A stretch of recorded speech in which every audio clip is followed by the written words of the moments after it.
counts us off. I'm ready now. How y'all doing? This is Jalen Robinson, founder of Bubba Inc., Brothers United Building Brothers Alliance, and this is Behind the Chair with Kokodabarber. Hi, this is the second episode of Behind the Chair with Kokodabarber, and I am Coco, as you all know, and this is Mr. Jalen Robinson, native of Tampa Bay, Florida, hey. And he is the founder of the nonprofit Bubba Inc. And just tell us a little bit about Bubba Inc. before we get started. So Bubba Inc. stands for Brothers United Building Brothers Alliance. We are a mentoring organization for young men and boys. We do events, we have programs and other different services for men and boys around. So I'm currently an educator here in Hillsborough County. I founded Bubba about 6 or 7 years ago when I was working in a school, and I saw that there was just a need to, work with boys and develop them more, and just engage them and, get to understand them a little bit better. So I decided to create some kind of programming to address that, and ever since then, we've been rocking. From programs to different events we do monthly, to mentoring boys at different schools. It's really been great. Relax, not be so cordial. We have a small history background. Me and Jalen have been knowing each other since my 6th grade year at Booker T, but I think it was his 8th grade year. Him and my sister Jasmine, that was on the last episode, they started middle school together, and our families have just been intertwined since then. And it is an awesome experience to see Jalen. How important is it for young youth, young males to be a part of these programs, these events? It's really important because a lot of times they just need to be engaged. So that's what we really do with Bubba, is provide opportunities to keep them engaged. From our boys' night outs on the last Fridays of the month to our success workshops on the second or third Saturdays of the month, we just try to create programming that keeps them engaged. So it keeps them from doing the stuff that we don't want them doing. So instead of them, being out in the streets or getting into trouble, we know they're with us, playing cards, playing games, hanging out, talking about life, talking about emotions. We know we have our hands on them. So that's really the big thing, is engagement. That's awesome. So Boys Night Out, that is our event we do every last Friday of the month, before COVID happened. But we do that at Memorial Middle School right here in the city, and that, I think, is one of the boys' favorite events because, it's no program, we're not coming to motivationally speak to them, they're not working in groups, they're not reading books, they're really just hanging out. So they playing basketball, they playing football, they playing cards, they learning how to do different things, they playing the games sometimes. And again, like I said, it's just about that engagement. So we got mentors out there leading the games, teaching them how to play football, playing basketball with them. We got boys from all over the city. We even got some boys that come over across the bridge from St. Pete. So it's really good to see the boys just from different areas, different schools, different ages, just engage with each other and enjoying each other's company. What feedback do you get from some of the men or young men in your program that otherwise wouldn't have this opportunity to come to programs like this? They love it. They get to eat. They love, they eat. And the thing I love about boys, we easy to feed. We don't need, full course meals. We don't need sandwiches and fruit and stuff. I need the whole. Look, no, we don't need all that. Just give us some pizza, give us some wings, give us some hot dogs. We fine. We're not complaining too much. So they get to eat, they get to play, they get to hang out. I really like to let them be themselves. So nobody yelling at them, nobody standing over them, telling them what to do. It really gives them an opportunity to, just hang out and relax. So they love it. Now, when it comes to some of the other stuff where they have to, maybe do more work or actually take notes, they might complain a little bit. But I really try to create an environment that, they can enjoy, because if they're not enjoying it, it really defeats the purpose. So I really rely heavily on their feedback. Great. And then they don't believe. If they don't see young men or even older gentlemen like them saying, hey, I'm going to take the time out away from my family, away from my kids, and come help you guys. It's just like having a football coach. You know, if he really don't believe in a team, then how can we believe in ourselves and win? You know, but if he's really behind you, backing you, motivating you, then some kids will be stubborn, and everybody, like I said, you may have some loss, but for the masses, the majority, they will say, hey, this guy kind of cares. And I think that's what youth, just not even boys, girls as well, they just want to see that people care about them, because oftentimes they're in schools, they're in communities where they see people that don't look like them, or even people that look like them not caring, because a lot of people don't have parents to care, they don't have, you know, family members to care. It's really just them sometimes, and they just want to see maybe one or two people that say, hey, John or Amy or that you know, I'm gonna say, you know, now you know. Jaquan.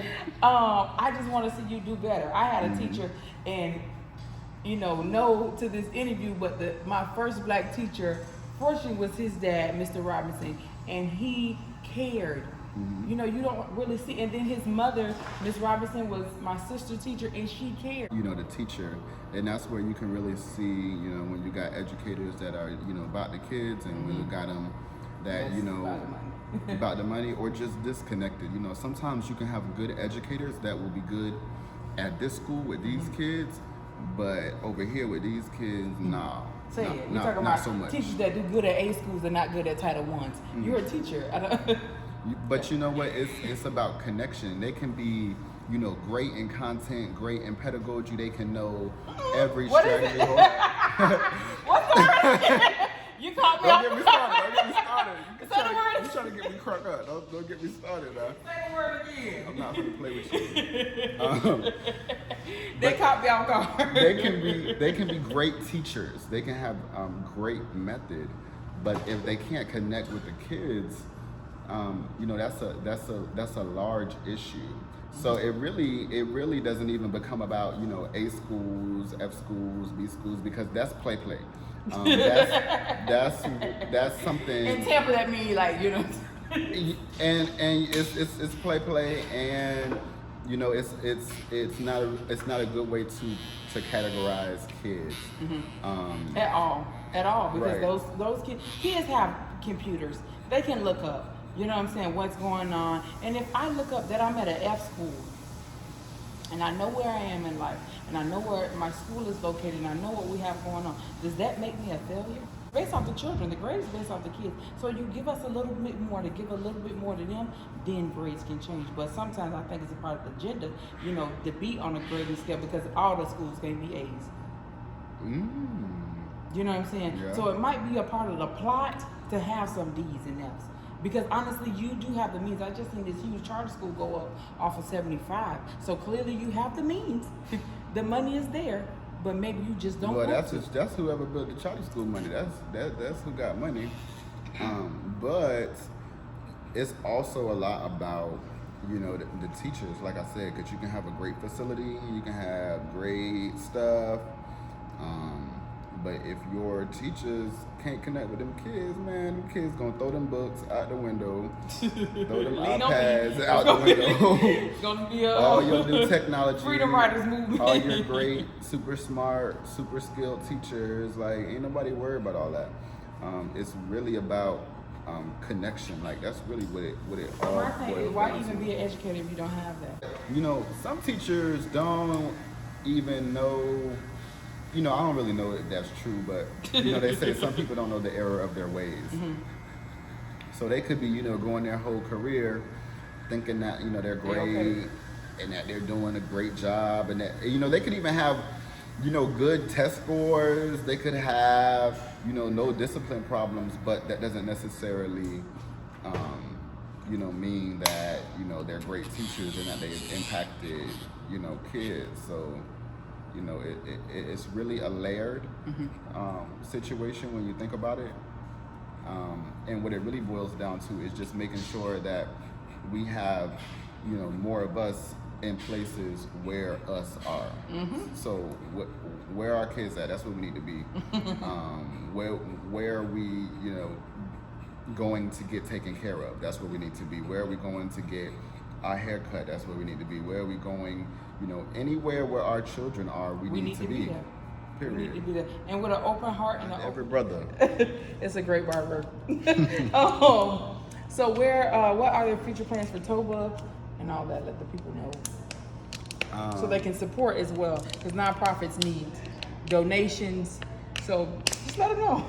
So my future plans for Bubba, right now we're working on our Father to Son Crucial Conversations event that happens Father's Day weekend. It's going to look a little bit different this year just because we can't convene like we usually do. But we are going to do something a little different this year. We're going to have some conversations with some different fathers and sons from around the community.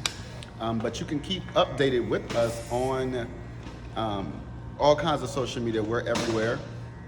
Twitter and Instagram, Bubba_Tampa. You can find us. And that's BUBBA_TAMPA, Tampa. You can look us up on Google, Bubba Inc. of Tampa Bay. If you want to get connected, if you want to join us, help us mentor, you know, if you got some boys that you want to get signed up for our programming, or if you're an organization yourself and you want to do some partnering, networking, collaborating, let us know. We out here. We for the city. Just holler at us. And Jalen also attended FAMU. Our last guest had on FAMU. Yes, shirt. sir. So I just happen to always interview a lot of Rattlers, but Rattlers in the house. he's also bull, but we don't mention that. No, I ain't worried about that. That was after We don't bring that up. That was after the fact. We don't bring that up. Degree number 2, ain't really worried about it.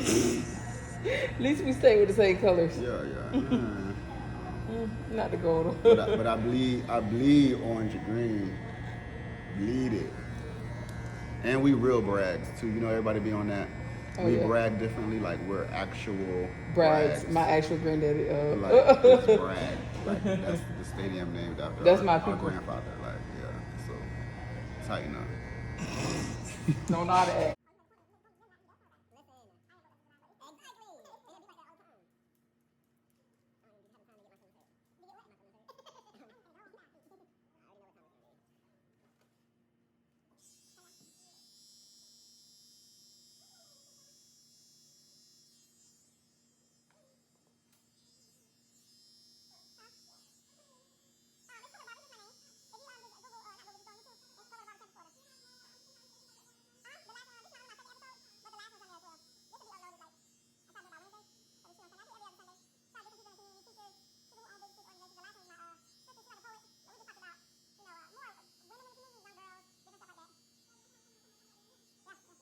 Behind the chair. Yeah. Put Kane Wang on and I'll turn up. That's all you gotta do. You ain't tell me you wanted me to twirl. We want to be like, you know what I'm saying? I didn't know I was supposed to twirl. Man, I don't know.